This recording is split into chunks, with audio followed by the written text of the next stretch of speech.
one of the things we do on this channel is we do spend a lot of time helping new investors get started, right? Getting started is the hardest thing. But what I want to do in this video with the one and only Anna Kelly is I want to talk about somebody who's been in the game 5 years, maybe has 4 or 5 rentals, and they're struggling, right? The cash flow is still, maybe it's not a drip, but it's not the raging river they hoped it would be at year 5.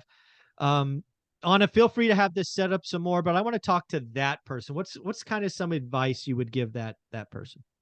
Sure. I love this question because I get this all the time. People message me or, set up consulting calls or whatnot, and they're stuck, a lot of them. And some of that's because we've just had a really hard economy over the last couple of years, and it has made things harder. And people got used to, maybe you started investing 5 years ago, debt was cheap, properties were cheap, you were able to cash flow and start building your portfolio. And then suddenly it's like, wait a second, properties went crazy. I got outbid on so many offers, and now, prices are still elevated and interest rates are high, and they can't figure out a way to cash flow. That's the number one thing I hear is I can't find anything that cash flows. So one is I tell them, are you getting creative? Are you just looking at deals just like everybody else does? So if you're going out to the MLS and you're saying, hey, if I put 20% down on this at, 6.75% interest, then I'm not cash flowing. So it's not a deal. And then they pass, and then they look and look and look and convince themselves there's no deals out there. So I just did a consulting call with somebody yesterday, and I walked them through how a deal with a traditional 20% down and 6.75% interest rate, because that's the going rate right now, with a lot of local banks, was negative 36,000 a year, right? So it costs them money That's to not own good. it. That's not good. So that's not good, right? So I said, well, what if we did a seller financing deal where we offered the seller 10% down at 4% interest only payments and no principal? Well, when you change your down payment to half, right, your ROI is essentially doubling versus if you put your 20% down. And if you can get interest only payments instead of paying principal and interest, you significantly boost your cash flow. So I always tell investors, don't say this deal isn't a deal, it doesn't work, and pass. You say, how can I make this deal a deal that nobody else thinks is a deal? And then how can I find out if the seller's motivated enough to entertain what I need to make it work for me? So running your numbers lots of different ways, finding out what is the motivation behind this seller for this deal. Ask the agent, ask the seller if it's an off-market deal, and then reverse engineer, how can I make this a win-win for the seller and make it profitable to meet my financial goals? And I just made an offer on multiple townhouses using creative financing because the seller has a capital gain problem and they know they're going to have to wait and sell off 30, 40 townhomes individually, and it's going to be a long process. I said, listen, I can come up with a creative way with seller financing to get you what you want for your property and to make it work for me when otherwise I'd have to offer you $40,000 or $50,000 less just to make it cash flow. So get creative. Yeah, what I would tell kind of that person that's stuck, I mean, there's so many things that come to mind, but I'll go here first and we'll go back and forth is, um, are you looking at different assets in the same market, right? So everybody knows by now that I've been in Fresno, California for 22 or 23 years, and it all started with single family. But as the market has evolved and as things got expensive or less, I bounced around, right? I've Yes. done apartments, I've done small multis, I even bought mixed use a couple of times. You don't have to look at like if you think of yourself as a single family operator, maybe that's holding you back. I mean, have you even thought about, especially if you've been in the game 5 years, you have a team, you know the Yes. market. Have you looked at, 4 and below? Have you looked at 5 to 10? Have you looked at, 10 to 20? Because every market Yes. has its ups and downs, but I might ask them to look at different asset classes in the same market. Because I think a lot of people go, I'm a single family, person. I can't find it in my market. I'm going to go somewhere else and still be a single family person. My opinion only, that is far riskier entering a new market than staying in your market and looking at a different asset. And I think a lot of Mhm. people miss that. Yeah, I love that. And, we've talked about on this show, like I'm primarily a multifamily investor, but over the last 2 years, I've been a seller. And so I've sold because we're at the top and things didn't quite make sense. And then I traded in some of those properties for vacation rentals across the country. And I did really, really well. And I'm still doing really, really well on those vacation rentals. I've made offers on single family houses again. I bought another single family house. And so I invested in some storage. And so, there are different times in the market and over your investing career where the opportunity and the risk shifts from different asset classes. So it's really, really important. But you want to be careful. I'll just caution you don't want to get squirrel syndrome because I also have, you know, students who call me and they're like, well, maybe I should do this and this and this. And then they're scattered and then they're trying to spend time to learn, something completely new. I think that if you're in residential, for example, like you're in Fresno and you have single family houses, you know what rental rates are for a single family house. So think about, okay, a duplex, quad, something that's still residential housing. I would say don't go and say, now I'm going to be a self storage investor or an office investor or a retail investor. Like it's such a different animal, but do something that adds on to what you're already doing where you have that really good knowledge base. You're just adding, it's a different number of units. And so maybe the rents are a little bit less. Yeah, very, very cool. What else? What's something else you might advise someone who might be stuck at year 5? Yeah, I'd also say, make sure that you are surrounding yourself with a really good network. And we kind of talked about this in the first video today. You can't go it alone. You can, but sometimes it takes a lot longer. And so one of the Mhm. things that I wish I had done much earlier when I was 5 years in was I was trying to do it alone, just myself and my husband. And so we didn't go to networking events. We didn't, have podcasts back then. I didn't read very much, right? And so when I finally started partnering up with other people and going to meetup groups and seeing how other people were doing things, it really gave me that encouragement to see other people are still doing deals and then the knowledge and information of how are they doing those deals. So, creative financing was one of the things that came out of going to networking events for me. I was just trying to go to lenders in Mhm. 2009 and 10 and 11, and they were saying, no, no, no, no, no, even though properties were plentiful, right? Mhm. So I Yeah. had to learn how are other people getting deals done. And when I learned about creative financing, went to a meetup group, offered a guy, creative financing terms, and he sold me a property. I realized, wow, this really can work. And I did Mhm. 3 in 3 months because I had my eyes opened at a networking event. So surround yourself with other people. If you're rural or you don't have a good networking group, then hire a coach and ask someone that has a lot of experience. How do you look at my portfolio and what's the next thing that I can do to start really growing even during challenging times? Yeah, the next thing I might offer up, and maybe this is California specific, but I might look at my single family portfolio and ask, can I leverage what we call SB9, SB10, think ADUs, junior ADUs?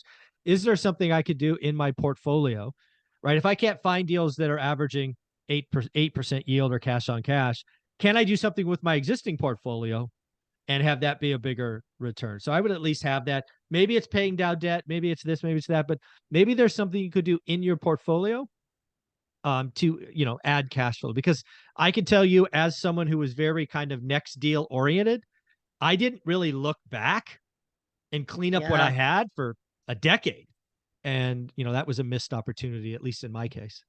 Oh, so important. And finding ways to cut your expenses too. A lot of times people's insurance have gone really crazy. And Oh sometimes just yeah. calling your agent or another agent and getting a new quote on your portfolio, you could save, a third of your insurance expenses, sometimes just by switching carriers. So, Yeah. those kind of things. Or maybe you have, can easily submeter water billing or heat, and yet you're paying everybody's, so how can you cut your expenses on your portfolio as well as how can you add additional income streams? Like, just an easy example would be, you have a property with washer dryer connections.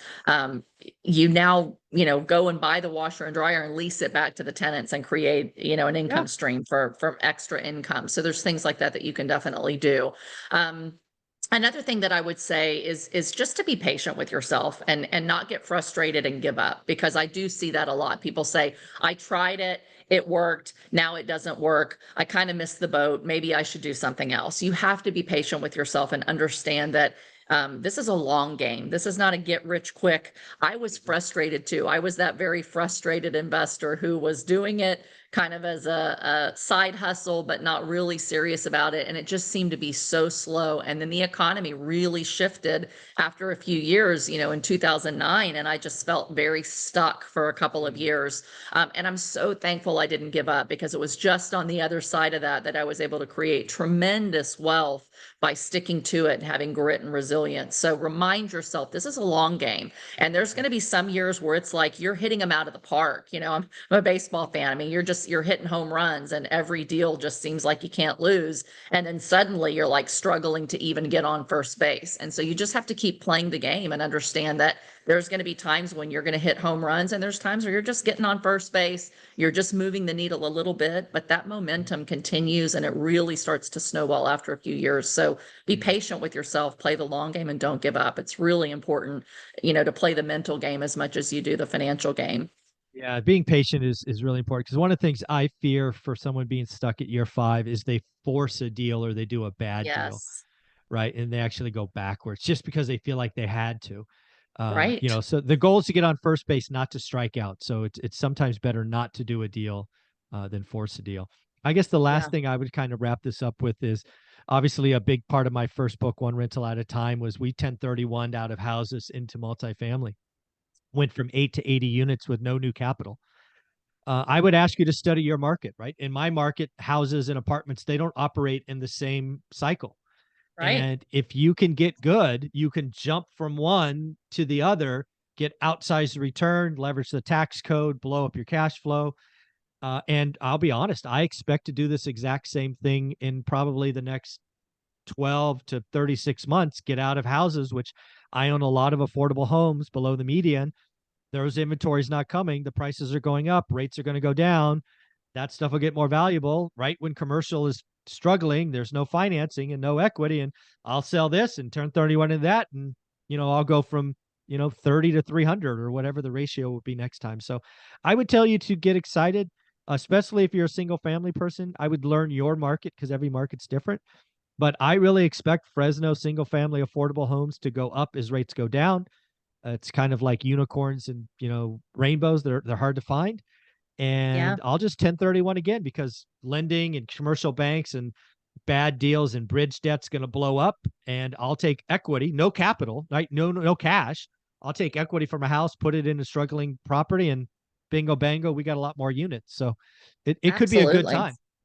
Absolutely. So important. And I'll add one last thing too, and this is really important, is that sometimes people are stuck because you're out of money, right? And I've been there. And Yeah, the me more too. you do, the more times you still run out of money, no matter how much you have, because you I was find the out of next money deal for and you spend your 14 money. years in a row. Yeah, me too, Michael. Me too. I was like house rich, apartment rich, but Oh cash yeah. poor, because Oh everything yeah. I had went into the next one.